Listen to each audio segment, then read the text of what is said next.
I realized I'd been legally scammed when I got a $220 internet bill for service that couldn't load a Google Doc. No, it wasn't phishing. No one hacked me. This was a fully HOA approved, community secured, high-speed robbery disguised as a utility. The real kicker? When I tried to switch providers, just call up a reputable fiber company like a normal person, I got a visit from a woman in a lemon-yellow cardigan and a name tag that read Karen Wexler, HOA President. She was flanked by a man with a clipboard and a weird little Bluetooth earpiece who never made eye contact. Karen didn't knock. She paged me from the sidewalk. I stepped out onto my porch and she greeted me with the kind of smile you normally reserve for people you plan to sue. "Mr. Cole," she chirped, "I noticed an unapproved service truck outside your home. Were you attempting an unauthorized infrastructure installation?" It took me a second to even translate the HOAs. "You mean the tech from North Point Fiber?" I asked.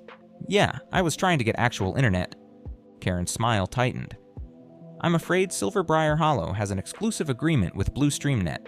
Outside vendors are not permitted under the HOA's service cohesion guidelines." Service cohesion. That was a new one. I almost applauded. Then she handed me a printout, a violation notice, $5,000. $5,000 for trying to get the internet I needed to do my damn job. That was the moment it clicked. I hadn't bought a house. I'd bought into a gated ecosystem of corporate hostages, where one woman with a master's degree in HOA tyranny could dictate which cable line ran into my wall and how much I'd pay for the privilege of buffering Zoom calls in 144p. I stood there on my porch, stunned, clutching a violation notice like it was a parking ticket from hell, while Karen and her mute little clipboard carrier strutted away like they'd just delivered a subpoena to the president. They didn't know who I was. Not yet. "My name is Elijah Cole. I'm a journalist, and that $220 bill just bought them the front row seat to their own expose. It wasn't supposed to be like this. When I bought the house on Willow Ash Lane, I was chasing quiet, peace, maybe even roots. The kind of place where I could focus on finishing the book I'd been postponing for 5 years and not worry about sirens or subways or coffee shops that charge $19 for a latte because they sprinkle it with regret and activated charcoal. Silverbriar Hollow checked all the boxes: quiet cul-de-sacs, overly enthusiastic lawn maintenance, joggers who waved but never stopped running, and a neighborhood newsletter called the Hollow Weekly with a section titled Mailbox Spotlight. Yes, they actually featured mailboxes. The house itself was nothing fancy, 1970s colonial revival with questionable shingles, but it had one thing that made it worth every penny: a soundproof sunlit office tucked above the garage, floor-to-ceiling bookshelves, south-facing windows, and a small brass plaque mounted to the desk left behind by the last owner. It read, "For quiet words and loud truths." I never met the guy, but I liked him immediately. That office was why I moved here. That was supposed to be my fortress of thought, my daily 9-to-5 sanctuary. Instead, it became the world's slowest loading panic room. I tried everything: restarts, routers, Ethernet, smoke signals. Blue StreamNet's idea of customer service was a chatbot that asked if I'd tried turning it off and on again, while the screen itself refused to load the damn conversation. At first, I thought it was just bad luck. Maybe the cables were old. Maybe the bandwidth was throttled during peak hours. Maybe I was being a tech snob. But then I ran a speed test. Download, 4.2 megabits per second. Upload, 0.8. I've seen dial-up faster than that.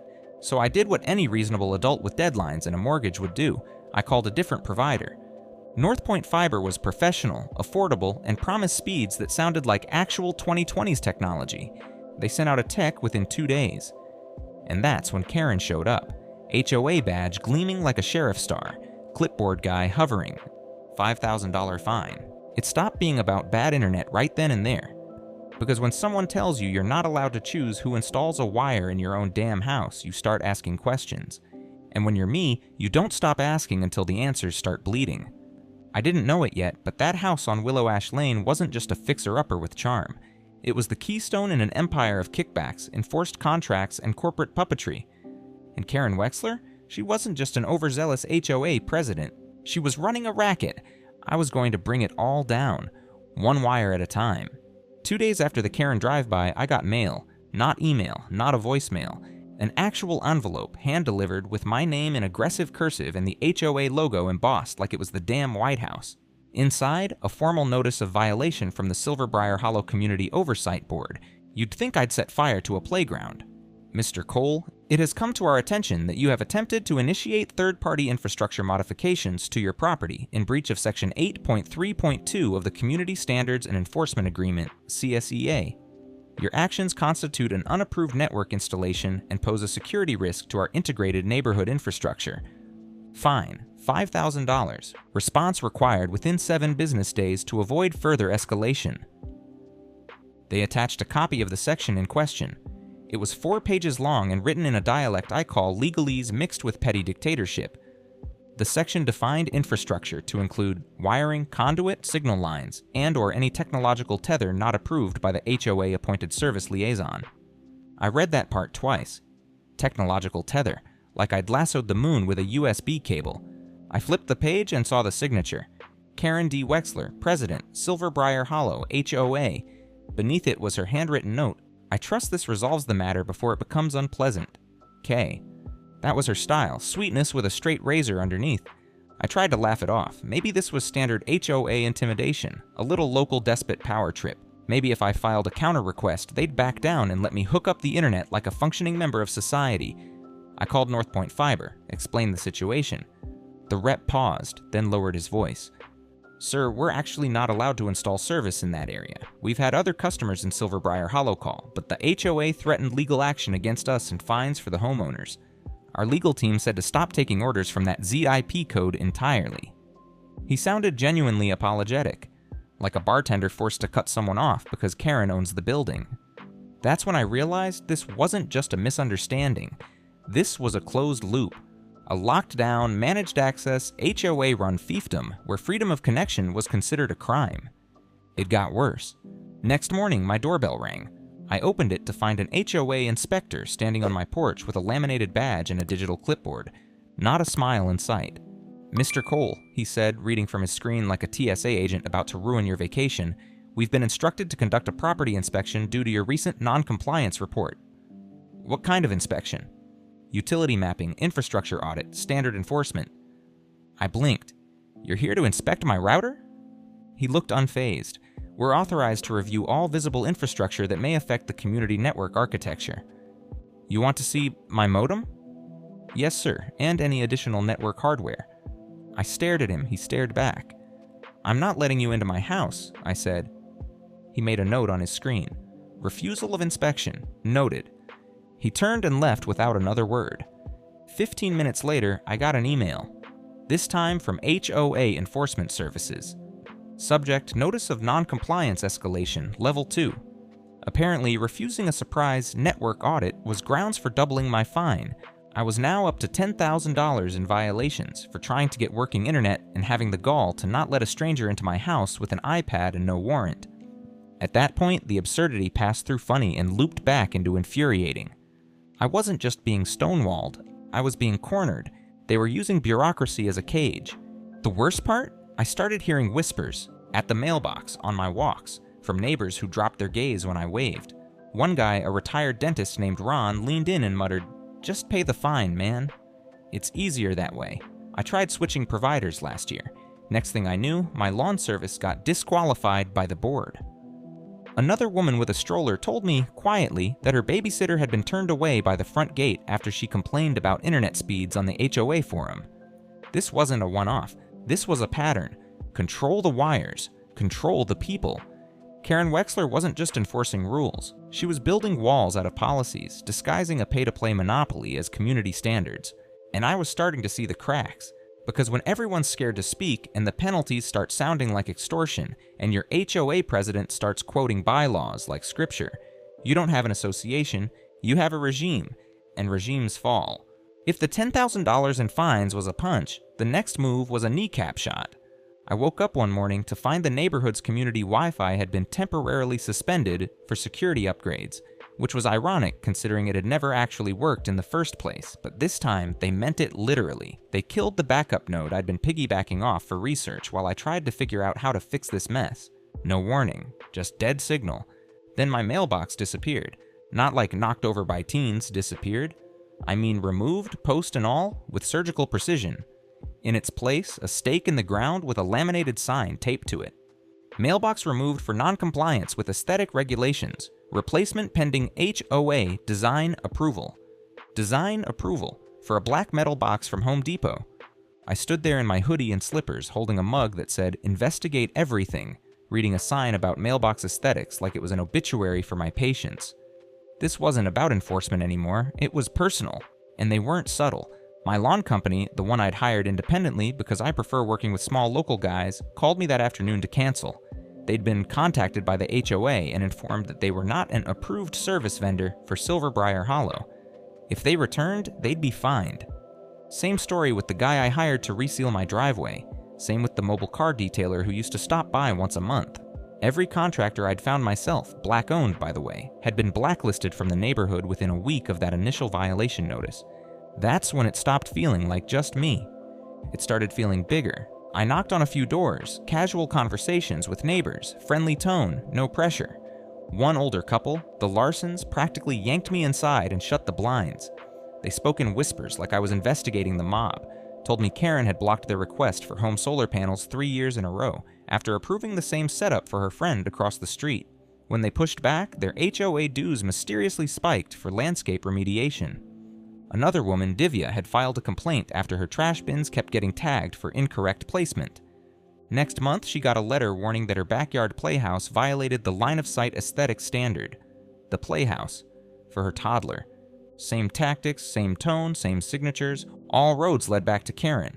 But here's where it hit personal. That plaque in my office, the one on the desk, for quiet words and loud truths, it went missing. I don't know how. Maybe I left the back door unlocked. Maybe I was distracted. But one afternoon, after coming back from a coffee run, I walked into my office and saw a faint rectangle of dust where the brass had sat untouched since move-in day. Gone. Not the laptop, not my gear, just the plaque. Nothing else was touched. I reported it to the HOA just to test them. See if they'd even pretend to care. Karen's assistant responded 3 days later. Unfortunately, the HOA does not mediate disputes over personal property or internal theft without law enforcement involvement. Please contact your local authorities. And below that, in italics, as a reminder, unsecured homes are at increased risk. HOA Security recommends upgraded surveillance and entry locks. Only services approved by our security vendor program are eligible for community support in the event of incidents. She turned my stolen plaque into a sales pitch for her pet contractors. That plaque wasn't just metal, it was from my mentor. The editor who taught me journalism when I was 22 and green as a goose, gave it to me the day I published my first expose in a major outlet.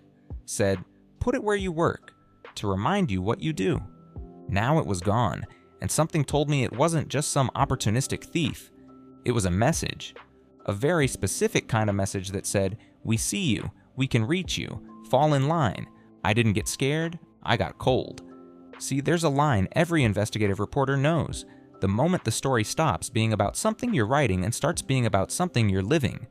Karen Wexler had just crossed that line. She thought she was dealing with a homeowner, a complainer, a guy who liked fast Wi-Fi.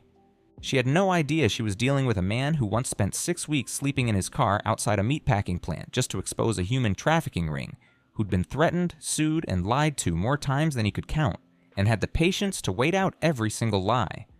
She thought she was intimidating me, but all she did was give me my lead, and I was going to follow it straight into the rotten heart of her empire. I gave the system a chance. I really did. First stop, the county office. I brought printouts, HOA bylaws, screenshots of correspondence, photos of the stake where my mailbox used to be like it had been abducted by aliens. I even brought the damn North Point fiber denial email just to prove how deep the blockage went. The clerk behind the glass read through it all with the kind of expression you wear when someone's describing a dream that doesn't quite make sense. She nodded sympathetically. That does sound frustrating. I leaned in slightly. So what can the county do? She tapped her acrylic nails against the counter. Unfortunately, Silverbriar Hollow is a private community. Homeowners associations operate with broad autonomy under their charters. Unless they're violating state statutes or municipal codes, it's really up to the board and its bylaws. Even if the board is abusing that autonomy? She gave a half shrug, like someone explaining that yes, technically the store sells expired yogurt, but it's not illegal if the sticker says artisan. Second stop, an attorney. I still had contacts from a piece I did years ago on eminent domain cases. One of them, a sharp, no BS property lawyer named Monica Rivas, agreed to meet me over coffee. She skimmed the documents, sipping her espresso like she was trying to find something worth fighting. Finally, she looked up. This HOA's smart, or at least lawyered up. How bad? They've got enough legal cushioning to make any suit expensive and drawn out. They're not breaking the law, they're bending the hell out of it, sure, but unless you can prove fraud, misappropriation, or discrimination, there's not a clean opening. What about the fines, the service exclusivity, blocking vendors? She nodded. It's shady, possibly anti-competitive, but unless you've got receipts showing kickbacks or contracts with illegal clauses, it's all under the umbrella of community enforcement. You'd need a bigger angle. I thanked her, paid for the coffee, and walked out into the afternoon sun with that familiar journalist's itch behind my ribs. There was a bigger angle, I could feel it, but I wasn't there yet, so I tried going back to the source. HOA meeting night. They held it monthly in the community clubhouse, a structure that looked like a country club had a baby with a DMV. I showed up in jeans and a button-down, hair neat, notes ready, every inch of me radiating concerned homeowner energy.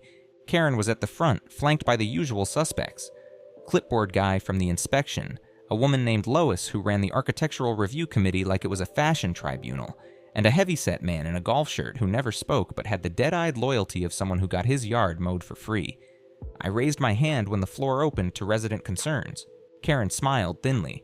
Mr. Cole, welcome. We're glad you could join us tonight. That was her version of saying, look who crawled in. I laid it out, calm, factual, professional. My background, the denied internet service, the vendor blacklists, the mailbox removal, the plaque. I asked about the exclusivity contract with BlueStreamNet, whether it had ever been put to a resident vote, whether residents had the right to opt out. Karen listened with her hands folded neatly in front of her like a snake doing yoga. When I finished, she nodded as if I'd just complained about raccoons in the trash. Thank you, Elijah, she said. We appreciate your passion. However, as you surely know, all infrastructure policies are clearly outlined in the Community Standards documentation, which you accepted upon purchase of your property. Page 32, subsection 4, details the exclusive vendor relationships that support the long-term sustainability of Silverbriar Hollow. She tapped her notes for emphasis, not looking at me. If you're having financial concerns regarding your fines, there are payment plans available. That got a chuckle from a couple board members. I didn't flinch. I just asked, has BlueStreamNet ever compensated the HOA in any form? Directly or indirectly? That changed the room. Karen's smile froze for half a second, then thawed back into weaponized hospitality. Mr. Cole, the financial relationships between the HOA and its vendors are not subject to open resident review due to confidentiality clauses. However, all expenditures are reviewed by the board in accordance with our charter. I nodded slowly. So no transparency, just trust. That's how community works, she said, voice like honey-glazed barbed wire.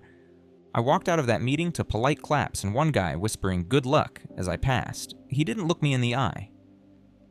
By the time I got home, the HOA website had posted the meeting summary. My name wasn't mentioned, but there was a new bullet point under community updates. Reminder, residents are encouraged to use official communication channels when addressing service concerns. Disruptive behavior at board meetings will not be tolerated. Disruptive. I'd sat in a chair and asked where the money was going. That's when I stopped trying to fix the system. Because the system wasn't broken. It was working exactly as Karen wanted it to, and she'd built it that way. It came from a coffee shop napkin and a whisper. Technically, it started with Marvin.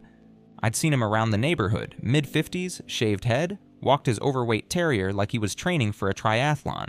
We never spoke beyond the usual morning, but one afternoon, he approached me while I was waiting for a cappuccino at the local place outside the hollow. He looked around like he was about to pass me a classified document.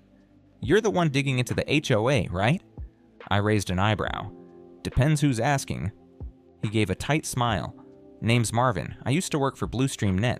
That got my full attention. He didn't want to talk inside, said too many ears. So we walked. Side street, quiet park bench, just us and the squirrels. Marvin used to manage service territories, not high level, but high enough to sit in meetings where names got dropped. One of those names was Karen Wexler. She's on our payroll, he said, like he was ordering a sandwich. Technically, she's a community relations advisor. In practice, she keeps competition out of her zone and pushes our service packages to residents. We send her a check every month, $7,500 last I saw. I didn't speak for a full 10 seconds. She's being paid directly? I asked finally. Personally? He nodded. Under her LLC Wexler Solutions Group, total front, just her name and a P.O. box in the city, but it's been active for years. How long has this been going on? Since the original BlueStreamNet rollout in Silver Briar, maybe 5-6 years? I stared out at the street, letting it settle. This wasn't just unethical, it was potentially criminal, especially if she'd been voting on vendor decisions while secretly profiting from them. You said she kept competition out. How? Marvin smiled grimly. Karen negotiated exclusive access clauses into the HOA's vendor contract, told us she'd handle resident compliance. All we had to do was make sure she got her cut and stayed the only game in town. He paused. And she didn't just do it with us. My stomach dropped. What do you mean? She had similar deals with the security contractor, True Sentinel, and the landscaping service, Greenhaven. Rumor was she tried with the pest control company too, but they wouldn't play ball. I remembered the pattern. Contractors suddenly unapproved, new vendors installed without a vote, old service providers blacklisted for non-compliance. It had all seemed like typical HOA micromanagement, but it wasn't. It was a kickback economy. Marvin didn't have paper proof, he hadn't kept records, and after quitting, he wasn't about to tangle with lawyers, but he gave me something better. A name. Tina Ung, a junior finance analyst at BlueStreamNet who'd processed invoices for vendor consultants. She hated Karen, he said she treated her like a waitress. You want receipts? Tina's your best shot. It took me 2 days to track her down. One LinkedIn message, one coffee invitation. She agreed to meet, but only if I promised to keep her name out of anything public. We met in a library conference room, her laptop between us. Tina was meticulous. Former accountant now trying to get into cybersecurity. She pulled up a folder she'd downloaded just in case. Inside, quarterly disbursement reports from BlueStreamNet to external community liaisons. There it was. Wexler Solutions Group. Q1 Vendor Liaison Services, $7,500. Q2 Infrastructure Integration Oversight, $7,500. Q3 Client Engagement Retainer, $7,500. Every quarter, on time, unmistakable. The name matched a business license registered to a P.O. box in North Raleigh. The owner? Karen Denise Wexler, and buried in the notes field on one invoice, maintain exclusivity per HOA agreement, Silver Briar Hollow. I scrolled through more files and found matching payments made out to other liaison firms. One for Gale Security Associates, another for Evergreen Grounds Management, the exact vendors used for security and landscaping in the Hollow. All with identical payment structures, all with redacted memos labeled Commission Retainer or Preferred Partner Advisory. Karen wasn't just taking a cut, she was running a side business off the backs of the neighborhood, monopolizing every essential service through her position and skimming from each contract like it was a personal ATM. The residents had no idea. They were being fined, restricted, and intimidated into using approved vendors who were, in reality, paying tribute to their queen. And the cherry on top? The HOA's charter explicitly forbade board members from receiving compensation from community vendors. It was written right there. Section 10.7, in black and white. Karen wasn't bending the rules anymore. She was breaking them, and covering her tracks with threats, fear, and smiley face violation notices. I looked at Tina. Can I use these? She hesitated, then nodded. Blur my name. Blur anything with mine on it, but yes, people need to know. I walked out of that library with a flash drive and a story hotter than a Senate hearing. This wasn't about internet anymore. This was a systematic abuse of power, an HOA president turned racketeer under the banner of neighborhood improvement. A suburban kingpin in a cardigan. Karen had turned a gated community into her personal cash farm, harvesting residents one contract at a time. And now I had the receipts. The first thing I did was buy a corkboard. Not a digital one, a real one, old school. I pinned Karen Wexler's world to it like I was hunting the Zodiac. Middle, a printed photo of Karen standing next to the BlueStreamNet ribbon-cutting ceremony, suburban queen in a tan pantsuit holding comically large scissors. Surrounding her, vendor lists, invoices from Tina, business license printouts, blurry HOA newsletters with suspiciously one-sided updates, Marvin's notes, and a copy of Section 10.7 of the HOA Charter with no board member may financially benefit from any vendor relationship highlighted in red. I stepped back and looked at it all. It didn't just look like corruption, it looked like corporate racketeering with landscaping. The problem? Karen wasn't stupid. She had plausible deniability, NDAs with vendors, and a stranglehold on internal communications. Even with the documents, if I just published the story raw, she'd spin it. Fake news, misunderstood agreements, an aggressive homeowner with an agenda. I needed more than proof. I needed spectacle, something that would bypass her spin and hit like a lightning bolt. So I split my plan into 3 parts. Part 1, local pressure. I started talking, quietly. I reached out to every homeowner I'd spoken to over the past month, the ones who'd been steamrolled, ignored, or harassed. I didn't tell them everything yet, just enough. I'm working on something, I'd say, but I need to know, if this goes public, will you back me? They were hesitant at first. Years of fear does that. But once I mentioned invoices, real documents tying Karen to direct payments, the responses changed. A man named Raj, who ran a small IT firm from his home, offered to analyze the HOA's website and help me track who had access to internal documents. Divya, the young mother with the playhouse, said she'd kept every email Karen ever sent her, including a forwarded message accidentally CC'd from a board member griping about entitled techie renters. Even Ron, the retired dentist, stepped forward. "I've been scared for years," he said. "But you're dangerous in all the right ways. Tell me where to show up." Part 2. Strategic exposure. I wasn't going to publish the story on my blog or bury it in a subreddit. I reached out to Jordan Alvarez, an editor at The Current, an independent investigative outlet known for regional corruption exposés. I'd freelanced there a few times, and we'd stayed in touch. When I told him what I had, he replied with one line: "You bring me the receipts, the residents, and a clean timeline. I'll bring the fire." We agreed on a feature. Queen of the Cul-de-sac, how an HOA president turned her neighborhood into a personal profit scheme. I started building the piece, carefully, like laying out a courtroom argument. Part 1, the pattern. Vendor exclusivity, resident suppression, fines, fear. Part 2, the documents. Payments, invoices, overlapping LLCs, charter violations. Part 3, the voices, first-hand stories from residents Karen thought were too scared to talk. I also dug into tax records.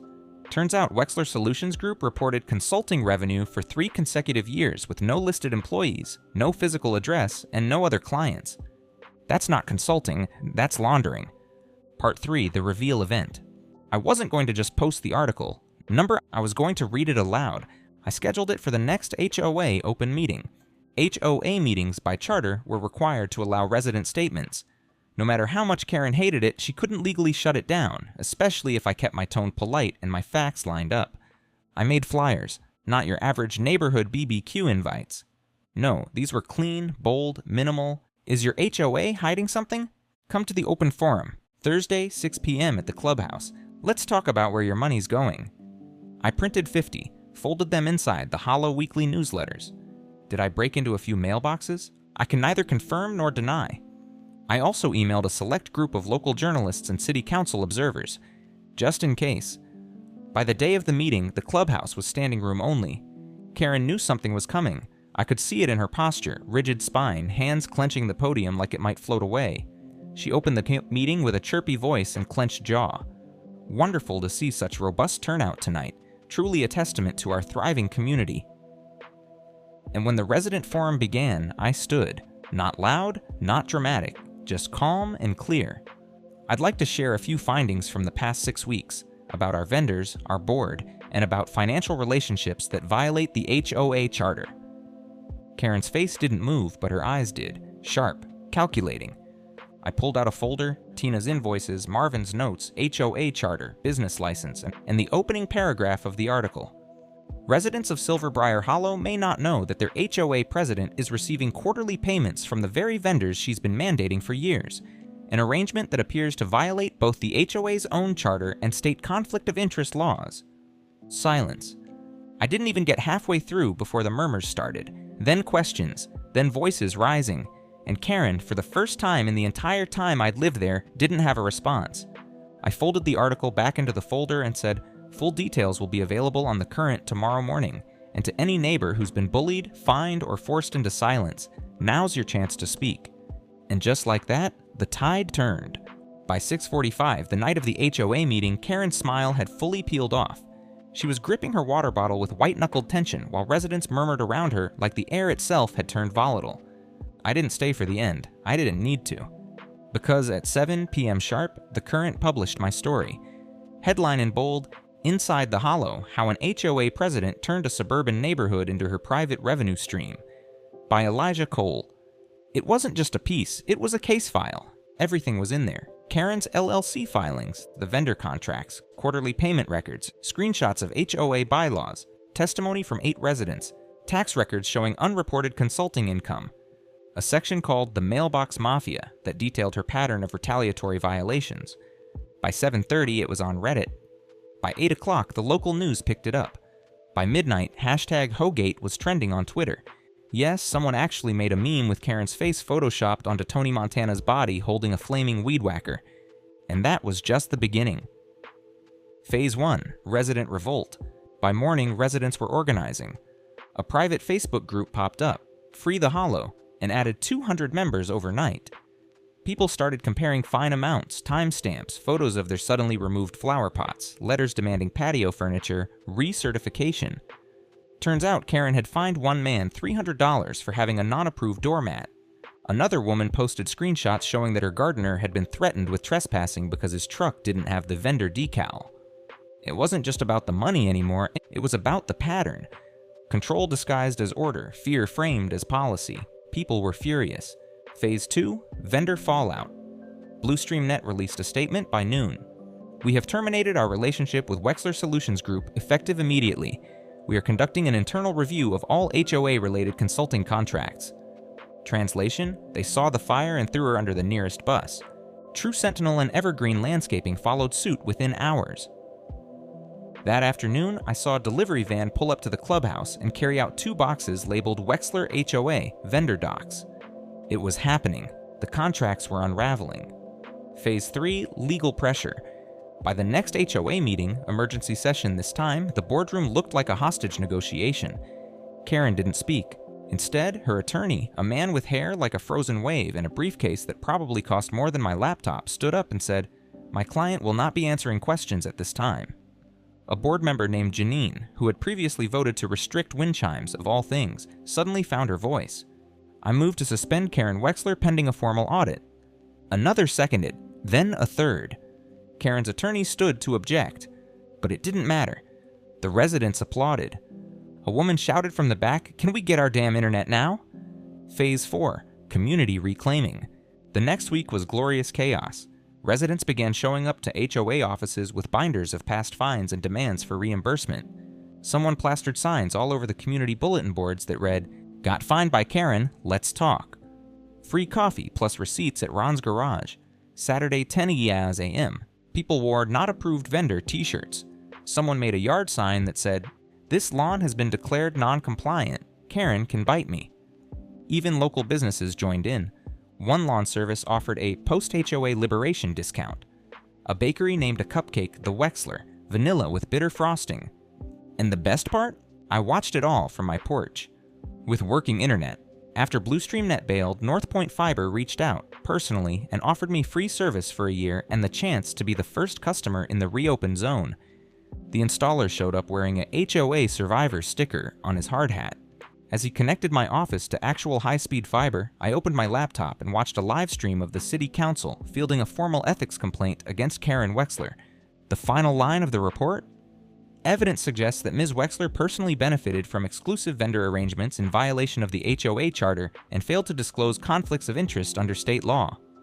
I closed the window, leaned back in my chair, and exhaled. It was happening. The regime had fallen, and it hadn't taken a bulldozer. Just one story, a folder of truth, and a neighborhood tired of being ruled by a tyrant in flats. Karen got arrested wearing a tennis skirt. I'm not exaggerating. It wasn't symbolic. It wasn't a metaphor. She was literally standing in her front yard in a white skirt, pastel visor, and an HOA-branded zip-up jacket when 2 county deputies walked up, nice and calm, and told her she was being taken into custody. No sirens, no yelling, just a suburban queen being read her charges with birds chirping in the background. Half the neighborhood was outside, pretending to check mail, water plants, walk dogs that didn't need walking. And yeah, someone across the street filmed the whole thing on their phone. That video hit over 60,000 views in a day. Caption, "Karen finally gets a timeout." She didn't resist, didn't scream, just slowly lowered her sunglasses like she was being mildly inconvenienced on her way to brunch. One deputy read the charges: fraud, conflict of interest, failure to disclose income, and the cherry on top, tax evasion. That last one always sticks. They cuffed her gently, put her in the back of the cruiser, and drove off while neighbors stood in stunned silence or half-heartedly waved. One guy clapped. I won't name names, but he clapped. That night, the HOA newsletter, which usually read like a Pinterest board with bylaws, issued a special bulletin. No color borders, no cute clip art, just text. The HOA board has unanimously voted to remove Karen Wexler from her role as president effective immediately. An interim leadership committee will be established pending an external audit of all past vendor contracts and financial transactions. We thank our residents for their patience and engagement. Translation: the Queen is gone. The audits are coming. It didn't stop there. That same evening, a local news segment ran with the title Broadband and Backroom Deals. It showed clips from my article, footage of Karen's arrest, and interviews with a few residents, blurring faces, of course, talking about fines, retaliation, and being trapped in a gated monopoly. One woman just said, "She fined me for a wind chime. I hope they take her visor too." The city launched its own investigation into 3 other HOA-governed neighborhoods where Karen had consulted. Turns out Silver Briar wasn't her only playground. She'd helped draft vendor charters for other developments, and, surprise, surprise, those communities also had exclusive contracts and strange LLCs floating just under the radar. The IRS started digging too, not fast, but when they move, they dig deep. Back in the Hollow, things shifted fast. Residents who'd whispered at the mailbox started showing up to board meetings. People brought folders, binders, screenshots. Ron, the retired dentist, printed out his fine history on legal paper, color-coded by category. One woman uploaded 10 years' worth of emails to a shared drive called Karen Files. A couple of dads set up a folding table near the clubhouse on Saturdays where people could come get help disputing fines. Someone started a support group on Facebook called Liberate the Lawn. People laughed again, not just smirks or passive-aggressive HOA humor, real laughter. One guy put up a sign in his yard that said, "This lawn is non-compliant and thriving." Another family painted a mural on their fence with cartoon roses and text that read, "Approved by nobody, loved by us." It was like the fear had been cut at the root. And my favorite part? BlueStreamNet publicly terminated their community liaison contract with Wexler Solutions Group. They issued a statement: "We do not condone vendor relationships that compromise transparency or resident choice," which is PR speak for "we're not going down with her." Vendors started crawling out of the shadows too. Old landscaping crews that had been blacklisted got calls again. One security company even offered a discount post-Karen reentry rate. Karen, meanwhile, pleaded not guilty. Her lawyer made noise about a media smear campaign, suggested I had an axe to grind, and called the community's response hysteria. That didn't go over well when the court unsealed her tax records. Turns out Wexler Solutions Group hadn't reported nearly half of the payments she'd received over the past 3 years. Her bail was approved, but she disappeared from the neighborhood quietly a few weeks later. Sold her house off market. Rumor is she moved to Florida. Of course she did. Silver Briar held a real election after that. Open, resident-led, no hidden ballots, no backroom vendor deals. Janine, yeah, the woman who once tried to ban wind chimes, ran for president. This time her platform was no more fear, no more fines, no more fake smiles. She won by a landslide. I didn't run. I don't do committees. But I did vote, and when I walked into that room, people stood up. Not all of them, but enough. No one said, "Thank you." They didn't need to. It was in the way they looked me in the eye for the first time, like they weren't waiting for the other shoe to drop, like we'd finally buried something rotten and could start planting something better. It wasn't just about Karen, it was about who we let rule us, who we're willing to challenge, and whether or not we actually believe that truth still matters, even behind picket fences. I think it does. And this time, I proved it. The new internet router has a little green light on the front. That light used to blink, constantly, like it was panicking. Now it's solid, calm, unbothered. Sometimes I just sit there and stare at it. The office is finally how I imagined it the day I moved in. Quiet. Warm afternoon light on the desk. Shelves half filled with books and notepads, coffee still steaming on the windowsill. That brass plaque, the one that went missing, it didn't come back. But I had a new one made. Same inscription, "For quiet words and loud truths," mounted dead center, screwed into solid oak. This time, I locked it in from the inside of the drawer, just in case someone else thinks they can reach in and rewrite what this place means to me. The Hollow feels different now. People wave longer. Neighbors stop to talk instead of just nodding while hurrying past. Someone fixed up the community bulletin board and pinned a printed quote that made me laugh. The only thing HOA fear more than overgrown grass is an informed resident with Wi-Fi. A few days ago, Divya passed me on her morning walk. Her toddler waved and screamed, "Hey, Mr. Truth Guy." I waved back. Close enough. I never published a follow-up piece, didn't need to. The first one did its job, and honestly, I'm not interested in being the face of suburban justice. I didn't take a victory lap, but I did take a walk. Through the neighborhood, past Ron's garage, where they were still holding fine-free Fridays, past the clubhouse, where the windows were finally open and no one was peeking through the blinds. Eventually, I ended up at my own driveway, under that oak tree that sheds leaves like confetti and drops acorns with sniper accuracy. I stood there, looking at the street, the cables overhead, the silence. I realized something. This story didn't end with an article, it ended with a shift. People know what to look for now, they ask harder questions, they read the fine print. And Karen? Karen made a lot of people afraid, but in the end, all it took was one person refusing to sit down with their mouth shut. That's the thing about power built on paperwork and intimidation. It folds fast when someone holds it up to daylight. As for me, I finally started writing the book I moved here to finish.